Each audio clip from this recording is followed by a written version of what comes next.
Good afternoon, everyone. Good afternoon, guys. Good afternoon. Very good afternoon to everyone. Welcome to the अभ्यास session for the unit ecology. आज ecology के तीनों chapters अभ्यास में हम cover करेंगे। We are going to cover questions from organism and population chapter, ecosystem and biodiversity. ठीक है, तो तीनों ही चैप्टर से हम अभ्यास बहुत सारे क्वेश्चन प्रैक्टिस करने वाले हैं। आई होप आपने सुबह थ्योरी प्लस पीवाईक्यूज अच्छे से कवर कर लिए होंगे। Now we are going to begin with the अभ्यास session for organism and population. करें स्टार्ट। चलो लेट अस बिगिन। आंसर आपकी तरफ से आना चाहिए, पहले जल्दी जल्दी आंसर भेज देना, है ना। ठीक है, चलो let us begin. The very first question is which one is not the impact of parasite on host. बच्चा, पैरासाइट का कैसा रिलेशनशिप होता है होस्ट के साथ? It is a plus and minus kind of relationship, है ना। पैरासाइट होस्ट से न्यूट्रिएंट्स लेता है एंड होस्ट को हार्म होता है। Parasite is benefited. तो not the impact of parasite on host. Parasite अगर होस्ट पे रहता है तो रिडक्शन ऑफ सर्वाइवल चांसेस होते हैं होस्ट के, यस, ये तो ठीक है। Reduction in growth and reproduction of the host as well. ठीक है, उससे न्यूट्रिएंट्स ले लिया, उसके रिप्रोडक्शन को रिप्रेस और ग्रोथ को रिप्रेस करता है, ये भी ठीक है। Usually make the host more tactful to avoid predator, नहीं ऐसा कुछ नहीं करता है, तो यही आपका करेक्ट आंसर हो गया। Reduction in population density of host, ऐसा होता है अगर पैरासाइट होस्ट पे रहता है, तो आपका correct answer would be option 3। Next question, which one is not allowed by a prudent predator? Not allowed by a prudent predator. predator क्या होता है? काफी चालाक होता है, ठीक है। वो अपने प्रे पे फीड तो करता है, प्रे को मारता तो है, बट इतना नहीं कि सब खत्म हो जाए, आगे के लिए खाना बचा के रखना है ना। तो which one is not allowed by predator? Predator keeps pray population under control, yes, बहुत ज्यादा नहीं बढ़ने देता है, ये एक बेनिफिट होता है ओवर प्रेडेटर का ओवर प्रे, कि भाई पॉपुलेशन को कंट्रोल में रखा है, इतना ज्यादा नहीं बढ़ जाती है पॉपुलेशन की उससे प्रॉब्लम स्टार्ट हो जाए। मेंटेन स्पीशीज डाइवर्सिटी, यस, ये भी ठीक है। ओवर एक्सप्लॉयटेशन ऑफ प्रे, नहीं, यही गलत है और यही आंसर हो गया आपका। बच्चा, प्रे, आपका जो प्रेडेटर है वो काफी चालाक है, प्रूडेंट है, वो प्रे की पॉपुलेशन को अंडर कंट्रोल रखता है, प्लस वो उतना ही एक्सप्लॉइट करेगा, उतना ही फीड करेगा जितना उसे जरूरत है, ओवर एक्सप्लॉइट नहीं करता है। क्यों? क्योंकि आगे जाके इन फ्यूचर भी तो उसको प्रे पे फीड करने का जरूरत पड़ेगा, है ना। तो ओवर एक्सप्लॉइटेशन नहीं करता है, काफी चालाक है। अलाउज ट्रांसफर ऑफ एनर्जी, ये ठीक है। जब प्रेडेटर प्रे पे फीड करता है तो बच्चा ट्रॉफिक लेवल, एक ट्रॉफिक लेवल से दूसरे ट्रॉफिक लेवल पे एनर्जी ट्रांसफर होती है। Next, which one is not an anatomical feature of xerophyte? Not an anatomical feature. Xerophytes कौन से प्लांट्स होते हैं? The one that survive in drought condition, है ना। ड्राउट कंडीशंस में जो रहते हैं, एक्सट्रीमली लेस वाटर है, वहां उस कंडीशन में सरवाइव करते हैं। तो थिक क्यूटिकल होती है ताकि वाटर लॉस ना हो ट्रांसपिरेशन के थ्रू, तो ये तो होता है। मैकेनिकल टिश्यू वेल डेवलप्ड होते हैं, हाँ जी, मैकेनिकल टिश्यू लाइक स्क्लेरेन्काइमा वगैरह वेल डेवलप्ड टिश्यूज होते हैं ताकि विल्टिंग में से प्लांट डैमेज ना हो जाए, प्लांट विल्ट ना हो जाए, वाटर अगर बिल्कुल भी नहीं है। Water storage tissue always absent, नहीं बच्चा, प्रेजेंट होता है, तो ये गलत लाइन हो गई, यही आपका आंसर हो गया।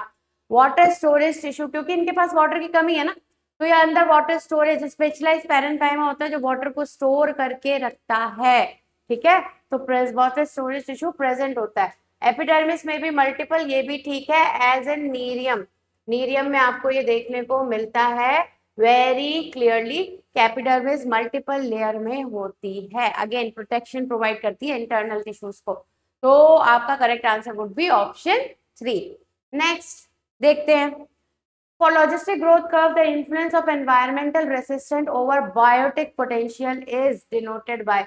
एनवायरमेंटल रेसिस्टेंस पूछ रहे हैं ओवर बायोटिक पोटेंशियल, बच्चा किसके लिए? लॉजिस्टिक ग्रोथ कर्व के लिए। तो लॉजिस्टिक ग्रोथ के लिए क्या होता है अपना, dn बाय dt, है ना, इज इक्वल टू rn आपका और होता है k minus n by k. तो this Rn is the biotic potential, ये रिप्रेजेंट करता है बच्चा बायोटिक पोटेंशियल को, ठीक है। और ये बायोटिक पोटेंशियल देखो किस पे डिपेंडेंट है, ये बायोटिक पोटेंशियल डिपेंडेंट है इस पे, दैट इज एनवायरमेंटल रेसिस्टेंस, जिसको हम क्या बोल देते हैं, कैरिंग कैपेसिटी, है ना, कैरिंग कैपेसिटी। तो बायोटिक पोटेंशियल मतलब मैक्सिमम कितनी ज्यादा बायोटिक कैपेसिटी है टू रिप्रोड्यूस, पर वो सब डिपेंड करता है लॉजिस्टिक ग्रोथ कर्व में कि आपके पास कोई एनवायरमेंटल रेसिस्टेंस तो नहीं है, इनफ फूड है, इनफ स्पेस है, कोई कंपटीशन तो नहीं है स्पीशीज में। तो अगर एनवायरमेंटल रेसिस्टेंस आ जाता है के कैरिंग कैपेसिटी, तो बच्चा बायोटिक पोटेंशियल कम हो जाती है। और अगर ये कैरिंग कैपेसिटी नहीं है, अनलिमिटेड रिसोर्सेज है, तो बायोटिक पोटेंशियल पूरी रहती है ना। बट यहाँ पर एनवायरमेंटल रेसिस्टेंस पूछा है हमें, तो environmental resistance would be k minus n by k, option 3 would be correct, ठीक है। चलो next, the graphic representation of age group of population given here shows that population is, बच्चा population जो है वो क्या इसमें शो किया, देखो आपको ट्रायंगुलर कर्व मिल रहा है, यहाँ पे पिरामिड जो मिल रहा है, एंड इसमें आप देखो number of pre reproductive individual जो है वो ज्यादा है as compare to reproductive and even post reproductive, है ना। तो आगे जाके ये प्री रिप्रोडक्टिव ही रिप्रोडक्टिव में आएंगे, और जब रिप्रोडक्टिव में आएंगे ज्यादा लोग, तो ज्यादा रिप्रोडक्शन होगी, तो आगे जाके पॉपुलेशन इंक्रीज होगी, तो it is going to increase, ठीक है। Next question, the graph shows diagrammatic representation of response of organism against temperature, find out the correct match। बच्चा सबसे पहले तो आपको ये जो ग्राफ दिया है वो किसका है, ए जो है वो एक्सटर्नल टेम्परेचर के साथ साथ इनका इंटरनल टेम्परेचर भी बदलता है, जैसा एक्सटर्नल टेम्परेचर वैसा इंटरनल, मतलब इंटरनल रेगुलेशन नहीं हो रहा है, तो कॉनफॉर्मर्स, ठीक है। बी वाले क्या हो गए बच्चा, बी वाले हो गए रेगुलेटर्स मतलब अपना इंटरनल टेम्परेचर रेगुलेट करके कांस्टेंट रखे हुए, एक्सटर्नल टेम्परेचर चेंज हुआ है but internal temperature as it is है, रेगुलेटर। और सी वाले हो जाते हैं अपने पार्शियल रेगुलेटर्स, ठीक है। ये थोड़े टाइम तक तो क्या करते हैं, रेगुलेट करते हैं, बट उसके बाद ये कॉन्फर्म हो जाते हैं to the changing external temperature. तो आपका ए में कौन आ जाएगा, बर्ड्स आएंगी, नहीं बर्ड्स तो आपके रेगुलेटर होते हैं। ए में प्लांट्स आ जाएंगे conformers, most of the plant they are actually conformers only, तो प्लांट ठीक है, एंड बर्ड्स रेगुलेटर में आ जाएंगे, यही आपका आंसर हो जाएगा। ए बर्ड्स में फिर नहीं आएगा, मैमल्स भी बच्चा रेगुलेटर्स होते हैं, तो ये भी कॉन्फर्मर में, पार्शियल कॉन्फर्मर में नहीं आएगा, ठीक है। तो option A would be correct option. Next, recognise the figure and find out the correct matching, भाई करेक्ट मैचिंग बतानी है फिगर को। ओके, पॉपुलेशन डेंसिटी है, पॉपुलेशन डेंसिटी किस पे डिपेंड करती है बच्चा, बर्थ रेट पे, डेथ रेट पे, और एमिग्रेशन एंड इमिग्रेशन, ठीक है। कितनी ज्यादा बर्थ हो रही है और कितने लोग उस पॉपुलेशन में ऐड हो रहे हैं कहीं बाहर से आके, तो that is birth rate and immigration. और कितना उस पॉपुलेशन को छोड़ के जा रहे हैं, दैट इज एमिग्रेशन, और कितनों की डेथ हो रही है। तो आपका a could be birth rate plus sign आ रहा है ना, तो ए तो बर्थ रेट हो जाएगा बच्चा, बी वुड बी, ये भी प्लस साइन आ रहा है देखो, तो इमिग्रेशन हो जाएगा, एमिग्रेशन तो नहीं होगा, ऑप्शन 4 हो जाएगा।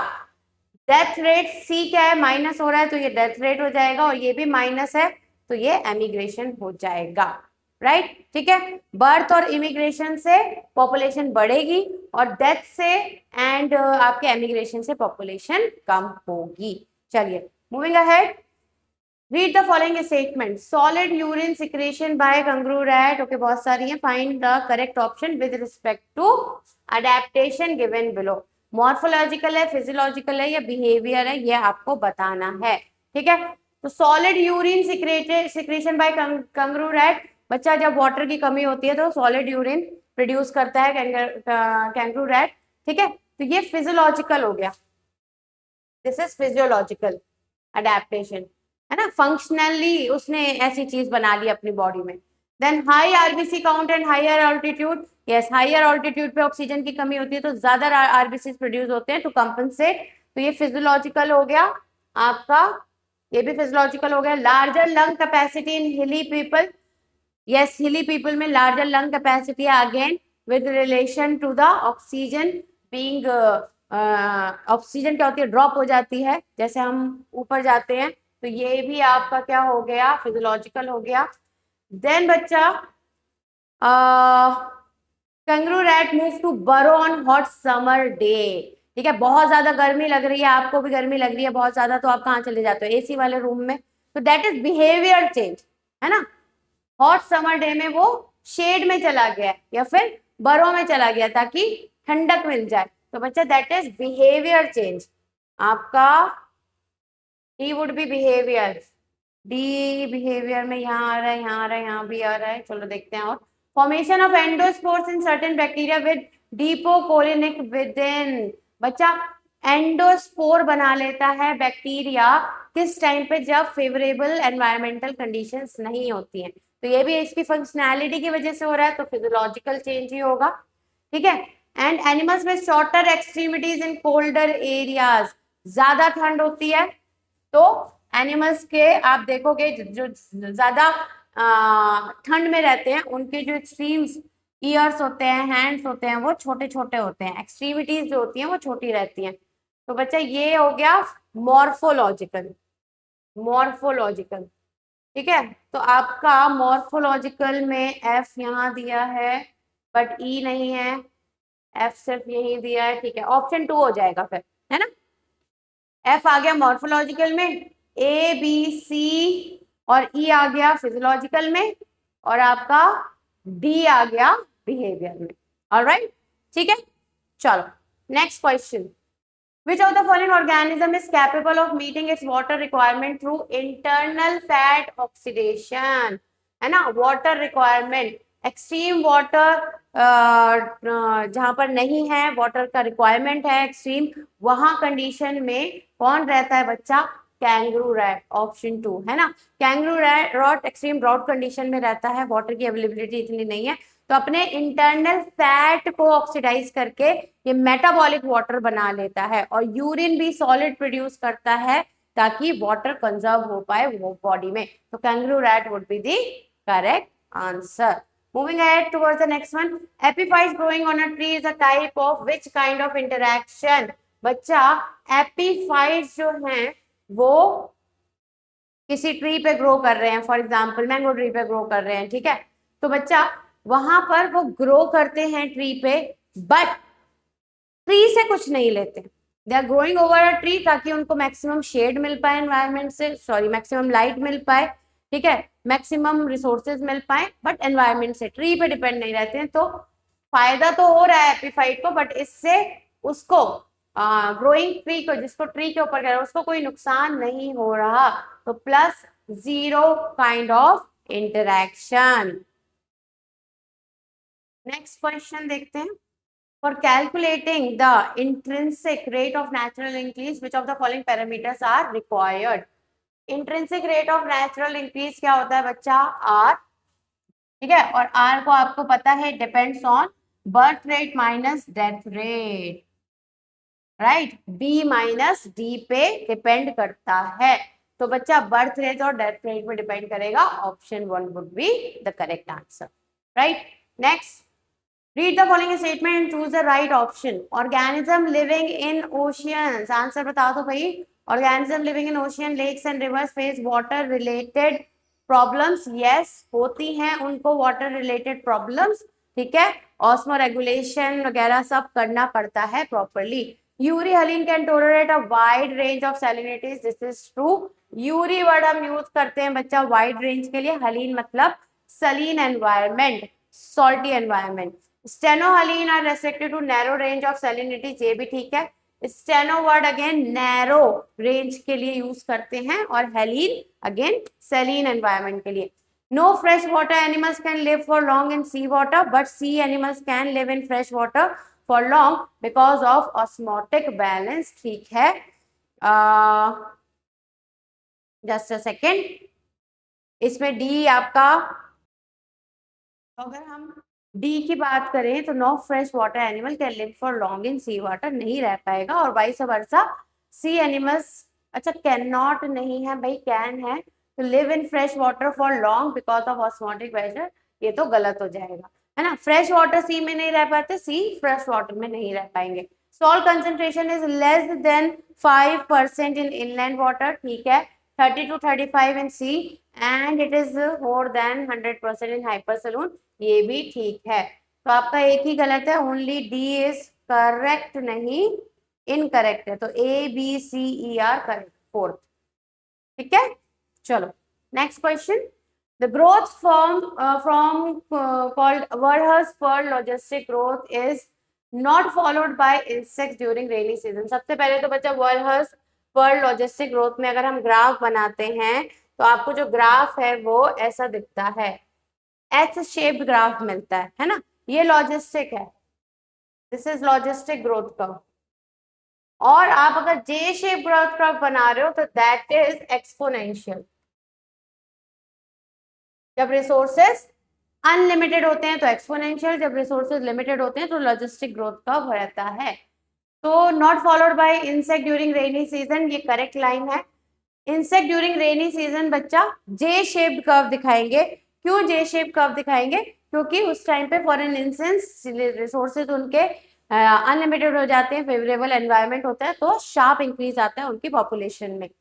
Followed by algal blooms in eutrophic lake, ये गलत हो जाएगा। यूट्रॉफिक लेक में भी बहुत सारे अबेंडेंट न्यूट्रिएंट्स प्रेजेंट होते हैं, तो एल्गल ब्लूम आता है, मतलब एल्गी बहुत तेजी से ग्रो करता है, जिसे हम एल्गल ब्लूम बोलते हैं।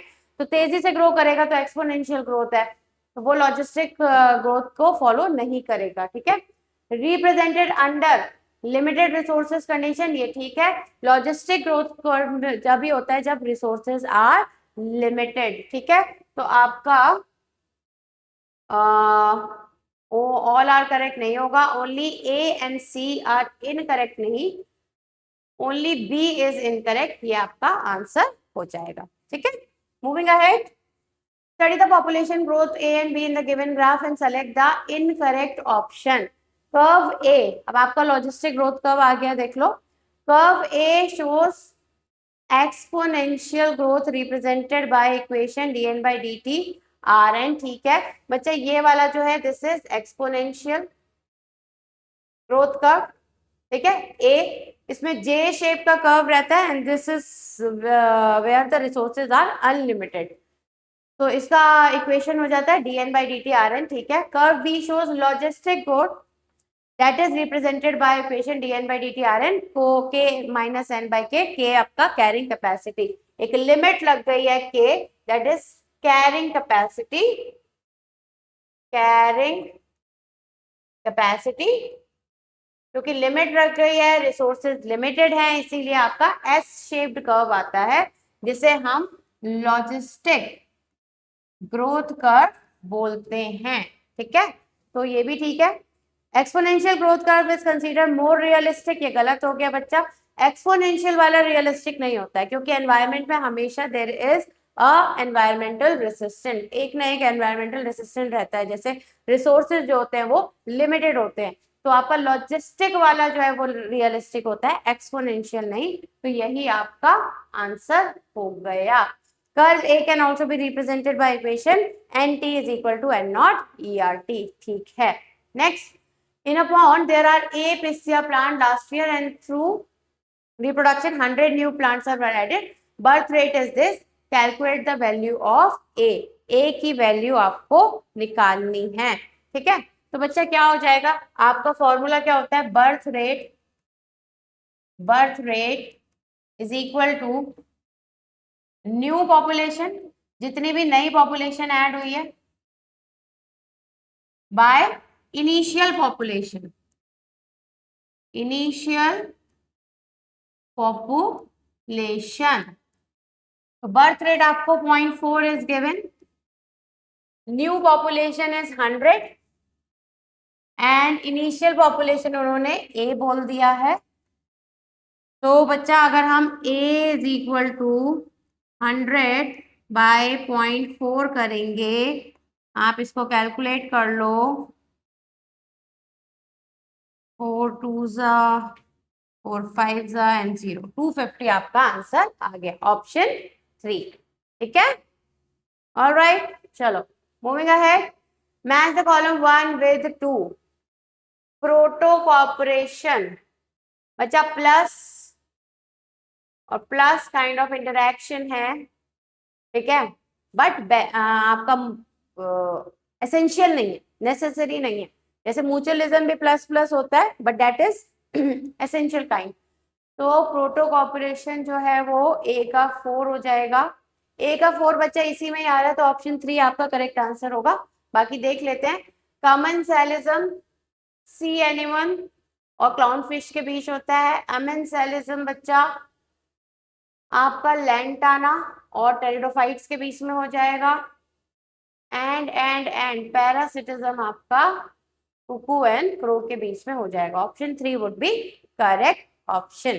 ठीक है, आपका commensalism plus and 0, amensalism -0 and parasitism plus and minus, like cuckoo and crow.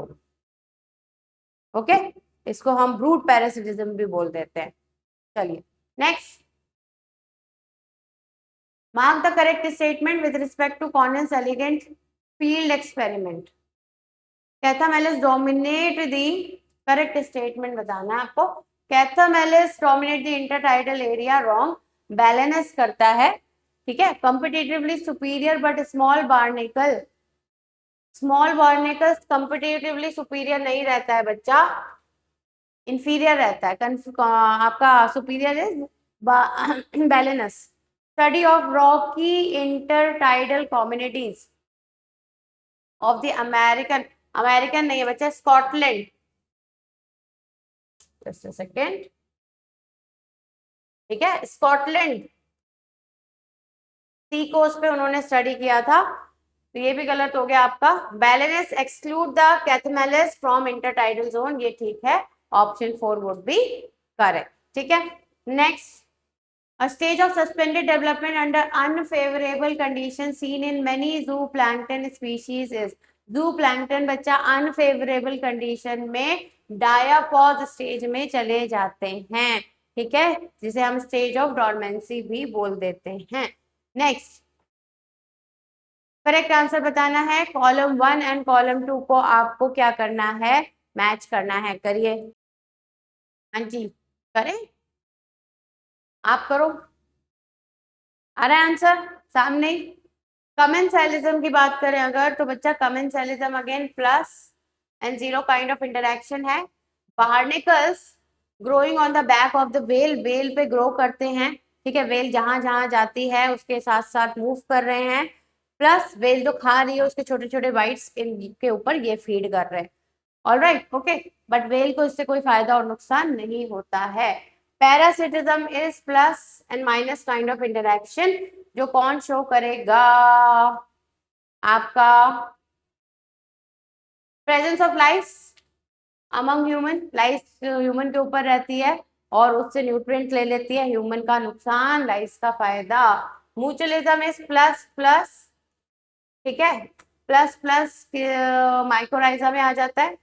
Mycorrhiza fungal association of with the roots of higher plant, and predation plus and minus है, तो prickly pear cactus and a moth that is Cactoblastis। तो आपका A3B1 option 4 आ जाएगा correct answer.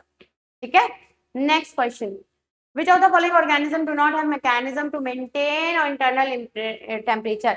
Maintain करना है internal temperature को, तो most of the time मतलब it is a function of birds and mammals, but most plants are conformers. तो gymnosperms क्या हो गए, प्लांट्स, और प्लांट्स जो होते हैं वो कॉनफॉर्मर्स होते हैं, they can not regulate their internal body temperature. तो ये हो गया आपका answer. Read the following statement and find out the incorrect statement. ठीक है, Microbes, archaebacteria flourish in hot spring and deep sea hydrothermal vents where temperature far exceed 100 degree. Correct है. Archie bacteria के पास उनके सेल एनवलप में ऐसा modifications होते हैं. Cell envelope उनका स्पेशलाइज होता है, specifically cell wall, cell membrane, जो नॉर्मल बैक्टीरिया, यू बैक्टीरिया से डिफरेंट होता है, और यही चेंजेस उनको हेल्प करते हैं to survive in extreme condition. Many fish thrive in Antarctic waters where the temperature is always below zero. Correct.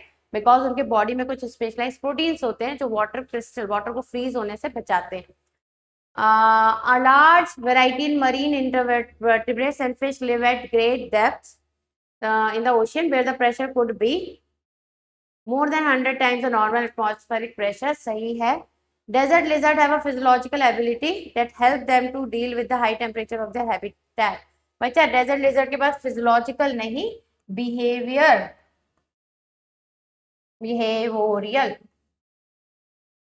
ठीक है, बिहेवियर अडेप्टेशन होता है. अगर हॉट एनवायरनमेंट तो वो सैंड के अंदर चला जाता है, शेडी प्लेस में चला जाता है, ठीक है, और अगर बहुत ज्यादा ठंड लगती है तो बाहर आ जाता है. तो ये बिहेवियर अडेप्टेशन है, फिजियोलॉजिकल नहीं. तो ये गलत हो गया, यही आपका आंसर हो गया. Moving ahead, read the following statement, select the correct option. Many adaptations have evolved over a long evolutionary time and are genetically fixed. Correct. Evolution के टाइम से बहुत सारे अडेप्टेशन होते आए हैं एवोल्यूशन के साथ साथ, और अब वो जीन्स में फिक्स हो गए हैं. They are moving from parents to the progeny now as it is. Kangaroo rat in North America desert is capable of meeting its water requirement by internal fat oxidation. True. Altitude sickness is an example of morphological, नहीं भाई, physiological adaptation है. ठीक है, जब आप जाते हो आप हिली एरियाज में, तो बिकॉज ऑक्सीजन जो लेवल है वो ड्रॉप करता है, उसकी वजह से एल्टीट्यूड सिकनेस होता है. Mammals from colder climate generally have shorter ears and limbs to minimize the heat loss. ये भी ठीक है. तो आपका C is incorrect. Only C is incorrect. Moving ahead. Select the incorrect. Incorrect match बताना है भाई. Predation का प्लस एंड माइनस ठीक है. Parasitism क्या होता है? Plus and minus. Commensalism plus 0 होता है. Amensalism प्लस माइनस नहीं होता है, minus and 0 kind of interaction होती है. तो आपका option 4 would be correct. Select the incorrect statement. Orchid epiphyte on mango is commensalism, मतलब plus 0. Yes, it is true. Bird laying eggs in the nest of another for incubation show brood parasitism. ठीक है, crow और कुकू के case में. Most animals and plants maintain a constant internal temperature. बच्चा most plants तो करते हैं but animals नहीं करते हैं, ये तो रेगुलेटर्स. अच्छा, इसमें क्या लिखा है? मोस्ट, अच्छा ठीक है ना, मोस्ट प्लांट्स गलत हो जाएगा. एनिमल्स तो करते हैं बट प्लांट्स कॉन्फॉर्मर्स होते हैं, they can not maintain their internal constant internal temperature. तो ये गलत हो गया, यही आपका आंसर हो गया. Small fishes, small animals are rare in polar region, क्योंकि एक्सट्रीम कोल्ड होता है तो surface area to volume ratio उनका गड़बड़ हो जाता है. The type of population interaction exhibited by visiting flamingos and resident fishes. बच्चा फ्लेमिंगोज अगर रेजिडेंट फिशेस के एरिया में आएंगी तो फ्लेमिंगोज उनका खाना खाएंगी, तो उनकी फीडिंग एफिशिएंसी कम हो गई. यही चीज किसमें होती है? Sparrow eating seed no, cuckoo and crow no, abandoned tortoise and goats in Galapagos Island. ये आपका आंसर हो गया. आपने गैलापागोस आइलैंड में गोट्स को इंट्रोड्यूस किया तो abandoned tortoise जो वहां ऑलरेडी फीड कर रहे थे उनकी ग्रेजिंग एफिशिएंसी कम हो गई थी इनके आने की वजह से, है ना. ठीक है, तो option 3 correct. So with this we are done with the Abhyas for organism and population chapter. Let's move to the next chapter now. Alright students, so next अपना चैप्टर है इकोसिस्टम. इससे क्वेश्चंस करते हैं. Read the statement carefully and choose the incorrect option. Incorrect option आपको choose करना है with respect to productivity. Okay, primary productivity mainly depends upon photosynthesis. True, primary productivity is rate of formation of organic matter by the producers. तो photosynthesis हो जाएगा. NPP may contribute to the secondary productivity. True, NPP is rate of formation of new organic matter by the consumer, है ना। तो NPP is available biomass to the consumer, तो ये secondary productivity में contribute करेगा। GPP always depends upon NPP, ये गड़बड़ हो गया बच्चा। GPP gross primary productivity minus respiratory loss is equal to NPP. तो एनपीपी डिपेंड कर रहा है जीपीपी पे, जीपीपी नहीं डिपेंड करता एनपीपी पे, है ना। GPP always dependent upon temperature, soil moisture and nutrient index, ठीक है ये भी। तो आपका करेक्ट आंसर ऑप्शन 3 हो गया।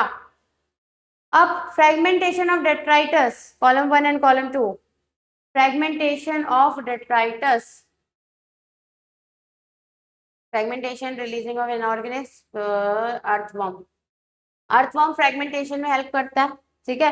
लार्ज ऑर्गेनिक मैटर को स्मॉल ऑर्गेनिक मैटर में करेगा, फ्रेगमेंट्स में करेगा, तो आपका A3 रहेगा। देन बच्चा leaching would be movement of salt with percolating water, ठीक है। सोल्यूबल जो जितने भी वाटर सोल्यूबल सॉल्ट होते हैं वो परकुलेट होके लीच होके नीचे डीपर लेयर ऑफ सॉइल्स में चले जाते हैं, तो दैट इज B4। B4 आ गया, आपका ऑप्शन 4 होना चाहिए। Catabolism is release of inorganic substances, नहीं, कैटाबॉलिज्म इज सैप्रोफिटिक बैक्टीरिया, है ना। वो क्या करता है, ऑर्गेनिक को इनऑर्गेनिक मटेरियल में चेंज करता है, कैटाबॉलिज्म। और mineralisation release of inorganic substances, तो आपका करेक्ट आंसर ऑप्शन 4 हो गया। Next, find the incorrect statement with respect to nutrient immobilization. It occurs by incorporation of nutrient into microbes through immobilization. Nutrient become available after the death and decomposition of microbe, ठीक है, उनके body में diffuse हो जाते हैं, ठीक है। Leaching occurs due to immobilization, this is wrong, तो ये आपका आंसर हो जाएगा बच्चा। लीचिंग इज जब वाटर सोल्यूबल सॉल्ट जो होते हैं वो लीच करके परकुलेट करके सॉइल के अपर सरफेस से नीचे डीप लेयर में चले जाएं, तो मोबाइल हो रहा है, मोबाइल मतलब मूवमेंट हो रही है न्यूट्रिएंट्स की, है ना। तो ये तो इमोबिलाइजेशन बोल रहे हैं, तो ये गलत हो गया, यही आपका आंसर हो गया, option 3 is correct. Next, which is not a characteristic of humus, not a characteristic, it is rich in organic matter such as lignin and cellulose, correct है। it is colloidal in nature and serve as reservoir of nutrient, बहुत सारे nutrient होते हैं। it is highly resistant to microbial action and undergoes very slow decomposition, तभी ये reservoir माना जाता है nutrient का, true है। it is further degraded by the process of humidification, ये गलत है, तो यही आपका आंसर हो गया। फर्दर डिग्रेड नहीं करता ह्यूमिफिकेशन, ह्यूमिफिकेशन से तो ये ह्यूमस बन रहा है। Accumulation of amorphous substance is what is dark amorphous substance is humification, ठीक है। next, read the statement carefully and choose the correct option. NPP is 0.8 to 0.4% of incident radiation, correct है। 100% solar radiation, आपका solar radiation में से less than 50% is PAR होता है, उसमें से NPP is account for 0.8 to 4% of incident radiation and NPP is equal to 1.6 to 8% of PAR, ये भी ठीक है, ठीक है। जीपीपी के लिए बच्चा यही चीज हो जाती है, 2 to 10% ऑफ आपका PAR, ठीक है। और बच्चा 1 to, हाँ ठीक है, ठीक है, 2 to 10% ऑफ PAR हो जाएगी जीपीपी के लिए, तो ये एनपीपी के लिए डेटा करेक्ट है, तो बोथ आर करेक्ट, ऑप्शन 2। चलिए मूविंग अहेड,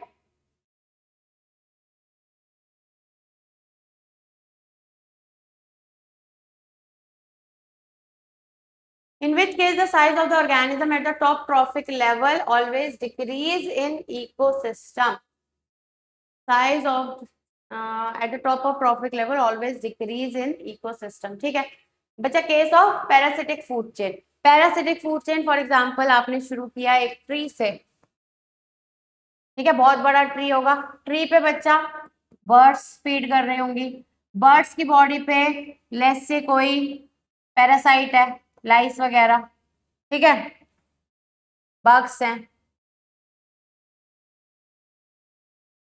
तो बच्चा आप देख रहे हो यहाँ पे साइज क्या होता जा रहा है, वो कम होता जा रहा है। तो पैरासाइटिक फूड चेन ऐसी फूड चेन है जिसमें जैसे जैसे आप ट्रॉफिक लेवल पे जाओगे साइज जो है वो डिक्रीज होता जाएगा।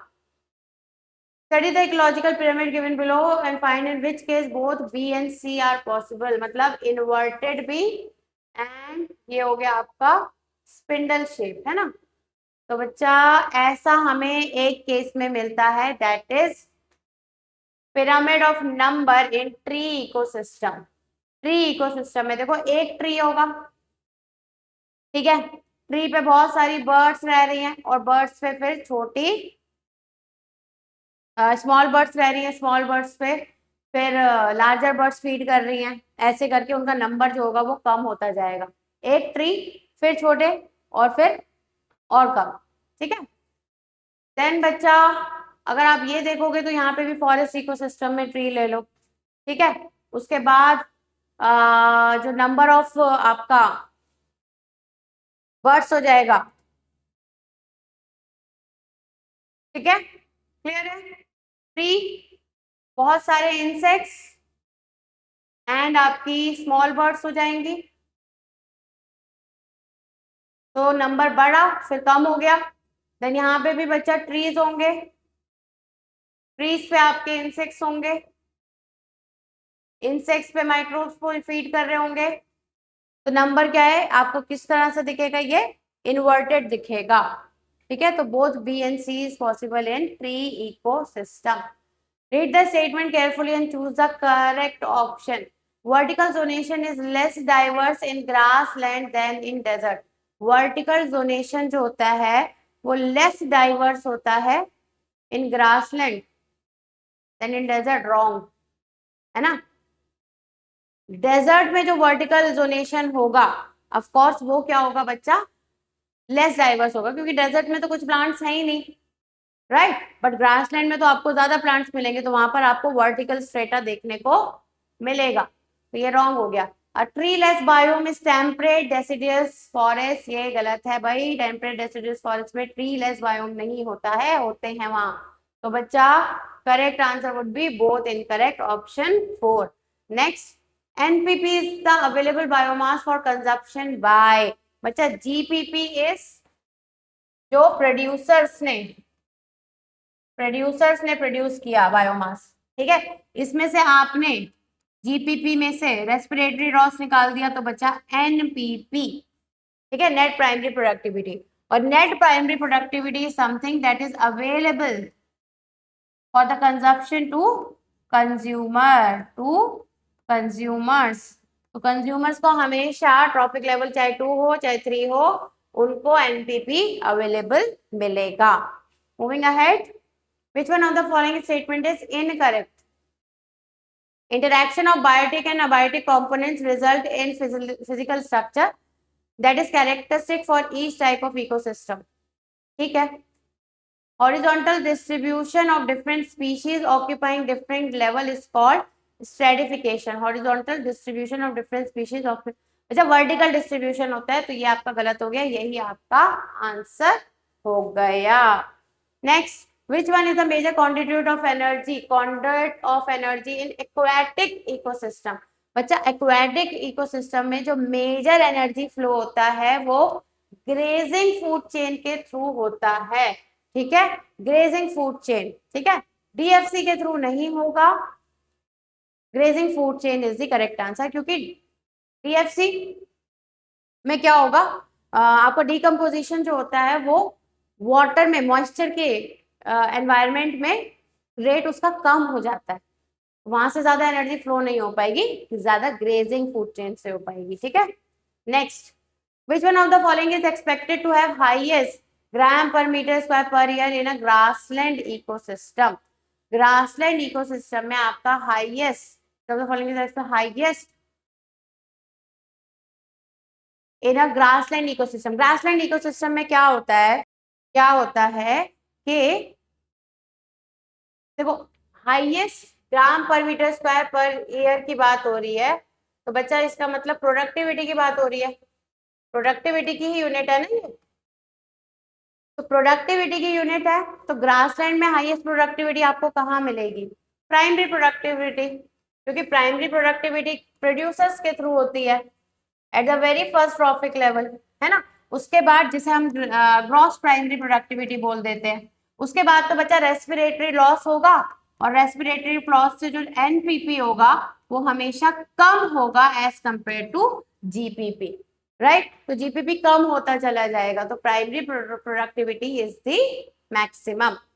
Next, an anthropogenic ecosystem has all the feature except, anthropogenic ecosystem is the one that is man-made ecosystem, man-made ecosystem है ये। और man-made ecosystem में बच्चा बायोडाइवर्सिटी हाई नहीं होती है, ठीक है। कि लेट्स से क्रॉप फील्ड है, कोई राइस का फील्ड है, तो वहां पे राइस ही है ना सब, और कुछ तो नहीं मिल रहा है, तो बायोडाइवर्सिटी हाई नहीं होगी, तो यही आपका करेक्ट आंसर हो गया। Light little cycling of nutrient होता है क्योंकि एक ही तरह की है, मतलब ये ठीक है। सिंपल फूड चेन फॉलो होती है, एक ही क्रॉप ग्रो कर रहे हो, और प्रोडक्टिविटी लेकिन हाई होती है, एक ही तरह के प्लांट को ग्रो कर रहे हो, उससे बहुत सारा प्रोडक्शन निकल के आएगा। Next, which of the following statement is correct? The standing crop is measured as the mass of living organisms or the number in a unit area, ठीक है। Measures of biomass in terms of dry weight is more accurate, ये भी ठीक है। dry weight हम ज्यादा more accurate मानते हैं, क्योंकि जो fresh weight होता है उसमें moisture content हो सकता है, वो vary करता है, so that will not give you the accurate idea. Dry weight will. Detritus food chain may be connected with the grazing food chain at some level, correct. जहां पे भी ग्रेजिंग फूड चेन में किसी organism की death होगी, वहां पर detritus food chain connect करेगा। तो all three are correct, option 1, 2 and 3। The correct way of decomposition is, decomposition में बच्चा 5 स्टेप्स हैं जो साइमल्टेनियसली भी रन करते हैं। तो it start from fragmentation, then बच्चा लीचिंग आता है, फिर आता है catabolism, humification and mineralisation. Option 2 would be the correct option. Moving ahead, depicted here is the food web for a particular terrestrial ecosystem, which species is producer and decomposer respectively. Terrestrial ecosystem का दिखाया है और पूछा है कौन सी species producer और decomposer है। तो बच्चा आपका ए प्रोड्यूसर होगा, यहीं से स्टार्ट हो रही है फूड चेन, है ना। तो ए तो देखो प्रोड्यूसर होगा, ठीक है। फिर बी हो गया प्राइमरी कंज्यूमर, प्राइमरी कंज्यूमर, ये हो गया टर्शरी कंज्यूमर, ये यहाँ पे घूमकर वापस आ रहा है, घूमकर तभी वापस आएगा बच्चा जब उसकी डेथ होगी, है ना। यहां से भी ये आ रहा है, ये वाला यहां से भी आ रहा है, तो ई आपका होना चाहिए डिकम्पोजर। वैसे भी ए प्रोड्यूसर के लिए यही आ रहा है, तो यही आपका आंसर है, ऑप्शन 1, ठीक है। Next, on a tree 50 number of parrots live and eat fruit of the tree. The parrots are eaten by 2 hawks. The shape of ecological pyramid is, on a tree 50 number of parrots live and eat fruit of the tree. तो भाई 50 number of parrots के लिए आप क्या consider करोगे कि वो fruit जो खा रहे हैं वो कम होगा, ठीक है। फ्रूट का नंबर कम, पैरेट का ज्यादा, फ्रूट का नंबर कम, पैरेट का ज्यादा, और हॉक सिर्फ 2 ही हैं, तो ये तो नहीं होगा, इसमें ज्यादा हो गया, इसमें तो है ही नहीं, यही आपका आंसर, ठीक है। फ्रूट छोड़े से, उसके बाद बच्चा 50 पेरेंट्स उन फ्रूट पे को खा रहे हैं, और हॉक सिर्फ 2 ही है, तो स्पिंडल काइंड ऑफ पिरामिड आपको मिलेगा, ठीक है। चलिए next, which is not the limitation of ecological pyramid, not the limitation. Pyramid does not take into account the same species belonging to 2 or more trophic level, correct. Simple food chain को follow करता है। pyramid assume a simple food chain, लिखा है यहाँ पे, ये भी correct है। pyramid accommodate food web, नहीं, यही गलत है बच्चा, तो यही आपका आंसर हो गया। पिरामिड में सिंपल फूड चेन फॉलो होती है, ठीक है, कि इतने प्रोड्यूसर है, उस पर ये कंज्यूमर प्राइमरी कंज्यूमर फीड कर रहा है, फिर सेकेंडरी ये वाला कंज्यूमर फीड कर रहा है, बहुत सारे लेवल पे अगर वो मिल जाए तो फूड वेब बनता है, तो वो यहाँ पर accommodate नहीं हो पाता. This is the limitation for ecological pyramid. Saprophytes are not given any place in ecological pyramid even though they play a vital role. ये भी इसमें ठीक है. Next, ecological pyramid of number can be dash for different ecosystem. Ecological pyramid of number can be, ecological pyramid of number बच्चा upright भी हो सकता है, इन्वर्टेड भी हो सकता है और स्पिंडल शेप भी हमें मिलते हैं. तो 1, 2 एंड 3 सभी करेक्ट है. Next, which of the following is not correctly match? Productivity, rate of biomass production, ठीक है. Gross primary productivity of earth, rate of production of organic matter during photosynthesis, ठीक है. Net primary productivity, available biomass for consumption by the heterotroph. Secondary productivity, formation of new organic matter by consumer, not producer. तो ये गलत हो गया, यही आपका answer हो गया. Next, an ecosystem supported by this particular joule sunlight will give amount of energy available at the organism of tertiary consumer. तो बच्चा अगर 10 लाख जूल्स ऑफ सनलाइट है ना, तो बच्चा 1% इसका आएगा फर्स्ट ट्रॉफिक लेवल पे. सिर्फ 1% आएगा तो कितना कम हो जाएगा? 1, 2, 3, 4, इतना रह जाएगा 1%. ठीक है. फिर बच्चा नेक्स्ट ट्रॉफिक लेवल पे 10% जाएगा तो ये कम हो जाएगा, 1, 2, 3 रह जाएगा सिर्फ. फिर नेक्स्ट पे अगेन 10%, 1 और 2 जूल, 100 जूल रह जाएगा. कहाँ तक पूछा है इन्होंने? टर्शरी कंज्यूमर तक. तो बच्चा ये प्रोड्यूसर, ये प्राइमरी कंज्यूमर, ये सेकेंडरी कंज्यूमर एंड 10 जूल रह जाएगा कहाँ पे? अपना टर्शरी कंज्यूमर पे. तो ऑप्शन 3 इज करेक्ट. ठीक है. 10% लॉ गिवन बाय लिंडमैन. तो यहाँ हमारा कंप्लीट होता है इकोसिस्टम का अभ्यास. Moving to the next chapter now.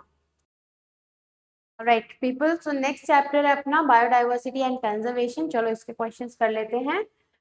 According to the Paul Ehrlich river popper hypothesis, the rivers on the wings, उन्होंने क्या पूछा है? rivers on the wings की बात हो रही है. तो बच्चा पॉल एरिच ने जो रिवर पॉपर हाइपोथेसिस दी थी उसमें पूरे इकोसिस्टम को एक एयरप्लेन से कंपेयर किया था और उसमें बताया था जो स्पीशीज हैं they are actually equivalent to the rivets on the plane. अब आप अगर रिवर्स को मतलब स्पीशीज रिवर्स को कहीं किसी चेयर का रिवेट निकाल दो तो चेयर टूट जाएगी प्लेन की. ठीक है. कहीं आप उसके डोर का निकाल दो जो अंदर ही प्रेजेंट है. ठीक है. वॉशरूम में कहीं कुछ है तो वहां का निकाल दो तो इट विल वर्क. बट अगर आपने विंग्स के रिवेट निकाल दिए तो प्लेन उड़ ही नहीं पाएगा. तो जो रिवेट्स हैं, जो स्पीशीज हैं विंग्स की, उन्होंने उनको की स्पीशीज कहा था इकोसिस्टम की. कि अगर उन स्पीशीज को आपने निकाल दिया तो पूरा इकोसिस्टम कोलैप्स हो जाएगा. जैसे अगर विंग्स से आपने रिवेट्स को निकाल दिया तो प्लेन उड़ ही नहीं पाएगा. तो 3 आपका करेक्ट आंसर हो गया. Next, introduction of which exotic species in lake Victoria eliminated 200 endemic species of fishes of that lake. बच्चा लेक विक्टोरिया में नील पर्च ने ये काम किया था कि 200 एंडेमिक स्पीशीज को, एक्सोटिक स्पीशीज नील पर्च थी तो 200 एंडेमिक स्पीशीज का एक्सटिंक्शन हो गया था इसके इंट्रोडक्शन के बाद. From the pie chart given below find the correct option लेवल ए बी सी डी. बच्चा ये आपको वर्टेब्रेट्स का दिया है पाई चार्ट. इसमें बच्चा प्लांट्स का इसमें आ जाएगा आपका this is fungi, this is angiosperms. ठीक है. डी यहाँ पर हो जाता है अपना एल्गी, ये हो गया लाइकेन, सी हो गया व्हाट? मॉसेस, और ये हो गया फंस. तो B fungi, A angio,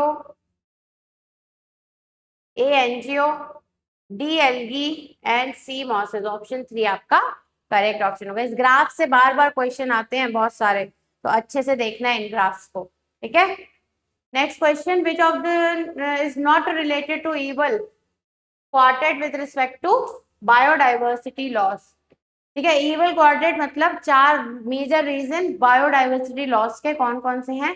fragmentation of habitat है, high trophic level in food chain नहीं है, तो ये आपका आंसर हो गया। ओवर एक्सप्लॉयटेशन भी है, एलियन स्पीश इन्वेजन भी है, but high trophic level in food chain is not one of them.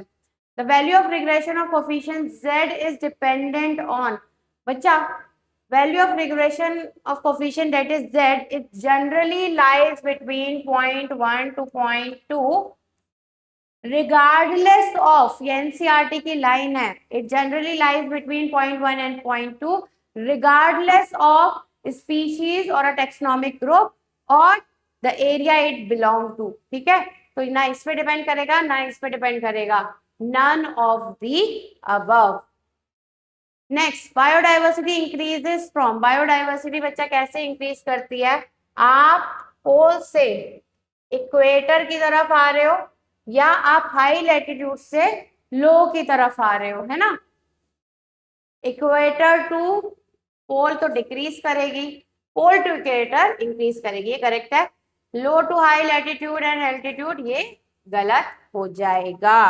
Next, select the wrong statement. Stealer sea cow and passenger pigeon got extinct due to over exploitation by man. True, ठीक है। Over exploitation is one of the reason of biodiversity loss. Lantana acornia are invasive weed species in India. बच्चा यही आपका wrong हो गया। Invasive, अच्छा just a second, invasive तो आपका इन्वेजिव तो ठीक हो जाएगा। Lantana Eichhornia invasive weed species, species diversity increase करती है एज वो move from equator towards pole, ये रॉन्ग हो जाएगा, यही आपका आंसर है। Historic convention of biological diversity it held in 1992, ये भी सही है। If we analyse species area relationship for a very large area like entire continent, तो वो क्या होगा, it become much steeper in the range 0.6 to 1.2, ज्यादा बड़े, जनरली वो 0.1 to 0.2 में लाई करता है, बट आप बहुत बड़े एरिया के लिए कंसीडर कर रहे हैं कॉन्टिनेंट के लिए, तो 0.6 to 1.2। India has dash percent of world land area, सिर्फ 2.4% ऑफ वर्ल्ड लैंड एरिया, जिसमें से 8.1% हमारे पास ग्लोबल स्पीशीज डाइवर्सिटी है, तो ऑप्शन 2 आपका करेक्ट। डायरेक्ट एनसीईआरटी ऐसे ही क्वेश्चंस यहाँ से आते हैं। इको सिस्टम इकोलॉजी पूरा अगर आप कंसीडर कर रहे हो तो आपको एनसीईआरटी से बाहर बिल्कुल नहीं जाना है, मैक्सिमम क्वेश्चंस आएंगे और यहीं से आएंगे। Identify the correct statement, fungal species are more than sum total of all plant species, ठीक। Fishes diversity maximum, fungal species नहीं है, ऐसा नहीं है, सबको मिला के ज्यादा तो नहीं होती है। Fishes diversity is maximum in vertebrate, ये ठीक है बच्चा, ठीक है। अगर आप वर्टिब्रेट वाला वो चार्ट देखोगे ना, पाई चार्ट जो आपको दिया है एनसीईआरटी में, तो बच्चा आप देखोगे कुछ ऐसा है चार्ट, फिशेज यहाँ पर है, ठीक है, फिर आपका मैमल्स है, बर्ड्स है, रेप्टाइल्स है और एम्फीबियंस है, तो फिशेस की डाइवर्सिटी बाकी के कंपैरिजन में मैक्सिमम है, तो यही आपका आंसर हो गया। India has 12 mega diversity centre, नहीं, India is one of the 12 mega diversity centre. India with much of its land in temperate latitude नहीं होता है बच्चा, ट्रॉपिकल लैटिट्यूड है इंडिया के पास, ठीक है, तो ये भी इसीलिए गलत हो गया। Correct answer option 2। How many of following represent in situ ex situ conservation strategy? यहाँ से क्वेश्चंस आते हैं इन situ ex situ पे, ठीक है। तो इन situ कौन कौन सा, ex situ कौन सा है, ex situ लगा लेते हैं तो इन situ अपने आप निकल जाएगा। होम गार्डन ex situ होगा, seed bank ex situ, gene bank ex situ, ठीक है। नेशनल पार्क नहीं होगा, सेक्रेड लेक नहीं होगा, बॉटनिकल गार्डन होगा, जूलॉजिकल गार्डन होगा। कितने हो गए, ये नहीं होगा, ये नहीं, 5, ठीक है ना। तो आपका E5 यही दिया है, तो I भी 5 होगा, 1 2 3 4 एंड 5। ठीक है, तो इन C2 भी 5 एंड XC2 भी 5। Correct answer option 1। Select the wrong statement. Wrong statement, बच्चा। Steeler sea cow and passenger pigeon got extinct due to over exploitation in man. Lantana and Icornia invasive weed species होती हैं। Species diversity increase करती है as we move from the equator toward pole। नहीं बच्चा, वो decrease करती है ना। एंड हिस्टोरिक कन्वेंशन 1992 में हुआ था, ये ठीक है, तो यही आपका करेक्ट आंसर हो गया। Next, which of the following ecological area ABCD show maximum biodiversity। तो बच्चा देखो, ए में क्या है, neem tree 100, sal tree 200, 146। Number compare करना है बच्चा, 100 200। यहाँ पे तो देखो मैक्सिमम पूछा है ना, तो 40 40 20 ये तो कम ही आ रहा है सबसे, ये भी कम आ रहा है, 8 4 4 हो गया। देन यहाँ पे नंबर सबसे ज्यादा आपको दिख रहे हैं, तो आपका है ना। ओके, अगर नंबर है ना, तो अगर हम नंबर देखें तो वेल बैलेंस कौन सा रहेगा, ये वाला। But they are asking about biodiversity. Number तो हो बट टाइप्स भी होना चाहिए ना, टाइप्स ज्यादा होना चाहिए। That is what is something that shows the diversity, है ना। तो अगर हम डाइवर्सिटी की बात करें, जस्ट सेकेंड, तो बायोडाइवर्सिटी की बात करें तो बच्चा इधर देखते हैं, नीम एंड सैल ये ट्री हो गया, प्लांट हो गया। इंसेक्ट, इंसेक्ट हो गया। क्रो और पैरेट बर्ड हो गया, ठीक है। फिर इसमें आते हैं, हटाओ भी, सैल ट्री प्लांट हो गया, क्रो बर्ड हो गया, स्नेक रेप्टाइल हो गया, पीकॉक बर्ड हो गया, टाइगर एक एनिमल हो गया। देन बच्चा, ठीक है, फ्रॉग एम्फीबियन हो गया, क्रो एंड माइना बर्ड ये ट्री हो गए, सैल एंड नीम ट्री हो गया, ये सब इंसेक्ट्स में आ गए। तो बच्चा अब आपको डाइवर्स सबसे ज्यादा क्या दिख रहा है, जहां ज्यादा टाइप ऑफ स्पीशीज है, बी में ना, ठीक है। तो आपका option 2 would be the correct option. ज्यादा डाइवर्स कहां पर दिख रहा है, ठीक है। Next, identify the equation for 1 and 2 in the graph showing species area relationship given by Alexander von Humboldt। तो बच्चा अलेक्जेंडर वॉन हैम्बोल्ट ने हमें एक इक्वेशन दिया था, जिसके लिए अगर आप उसे हाइपरबोला पे लेते हो तो it is s is equal to C A raise to the power Z, है ना, ये वाला हो गया। एंड लॉग स्केल पे वो आ जाता है log s is equal to log c plus z log। आपका ऑप्शन ए ही, ऑप्शन 1 इज करेक्ट, ठीक है। Area relationship curve given by Alexander von Humboldt. The convention of biodiversity the earth summit was held in the year।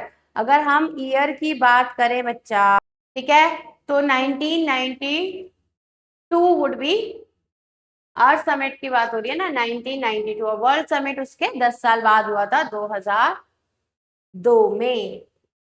Extension of passenger pigeon was due to, भाई over exploitation, passenger pigeon का over exploitation हुआ था humans के through, इसीलिए बच्चा उसका क्या हुआ था, एक्सटिंक्शन हो गया था, ठीक है। नाउ बच्चा moving ahead towards next one, select the correct statement with respect to biodiversity. Biodiversity increases from low to high altitude, नहीं कम हो जाता है। Tropical environment are more seasonal and can reduce niche, नहीं लेस सीजनल होते हैं। डोडो is exotic species, ये ठीक है ना। अगर हम डोडो की बात करें, करेक्ट ढूंढना है ना, एक्सटिंक्ट स्पीशीज है, एक्सोटिक नहीं। तो ये गलत हो जाएगा। Constant environment favours growth, biodiversity and speciation. Constant environment favour करता है ग्रोथ को, बायोडाइवर्सिटी को, स्पीशिएशन को। तो आपका ऑप्शन 4 करेक्ट हो जाएगा। Next question, in a species area relationship curve, z value of entire continent, बच्चा value of z for entire continent lies between 0.6 to 1.2, option 3। Generally 0.1 to 0.2 होता है, ये फ्रीक्वेंटली आज टॉपिक है, इसकी वैल्यू अच्छे से आपको याद रखनी है। Next, select the incorrect sequence, incorrect sequence with respect to global biodiversity. Angiosperm ज्यादा रहते हैं फंजाई से और फंजाई ज्यादा रहते हैं एल्गी से, ठीक है। फिशेस ज्यादा रहते हैं बर्ड्स और रेप्टाइल्स, ठीक है। रेप्टाइल सबसे ज्यादा है बर्ड्स और मैमल से, गलत हो गया बच्चा, तो यही आपका आंसर है। बर्ड्स ज्यादा रहते हैं, ठीक है, as compare to reptiles and then mammals. Fungi ज्यादा है एल्गी और मॉसेस से, ये भी ठीक है। Next, the world summit on sustainable development, it was held in 2002, Johannesburg, south Africa. Option 1 he correct हो जाएगा। अर्थ समिट इससे 10 साल पहले हुआ था, 1992 में, रियो दी जेनेरियो में। Next, exploring molecular genetic and species level of biodiversity for products of economic importance, it is called bio prospecting, ठीक है। Next, choose the odd one out with respect to broadly utilitarian reason. Broadly utilitarian मतलब broad sense में आपको क्या nature से direct चीजें मिल रही हैं, तो न्यूट्रिएंट साइक्लिंग मिलता है, एस्थेटिक प्लेजर भी मिलता है, crop control of soil erosion भी करता है नेचर, क्लाइमेट रेगुलेट करेगा, बायोलॉजिकल पेस्ट कंट्रोल भी हो जाएगा उसी से अपने आप, इंडस्ट्रियल प्रोडक्ट और कंस्ट्रक्शन मटेरियल। बच्चा ये जो होता है ये नैरो यूटिलिटेरियन, ठीक है।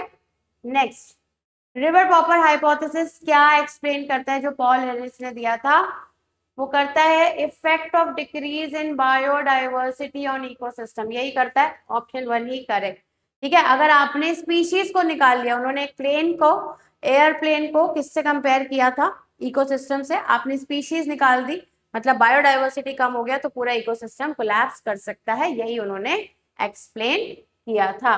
Next, David Tilman's long term ecosystem experiment using outdoor plot explain. David Tilman ने आउटडोर एक्सपेरिमेंट किए थे to explain increase, decrease diversity नहीं होगा, increase diversity, contributed to higher productivity, contributed to decrease diversity, contributed to more species richness, increase diversity, contributed to higher productivity। जितना ज्यादा आप area बढ़ाओगे, increase करोगे diversity को उस एरिया में, तो उतनी ज्यादा प्रोडक्टिविटी इंक्रीज होगी। Next, on a logarithmic scale, species area relationship is a straight line. Yes, described by the equation log s is equal to log c plus z log a, which symbol represent regression coefficient. Regression coefficient is z, बच्चा। Generally the value lies between 0.1 to 0.2, but for a bigger area like a continent, it would lie between 0.6 to 1.2. Another thing, it won't depend on the type of species or the area we are talking about in general. Next, आपका इसी के साथ होता है खत्म अभ्यास for the ecology. We have done so many questions from all 3 chapters, ठीक है। इनको अच्छे से प्रैक्टिस करो and I will see you in the next class. Bye bye, take care.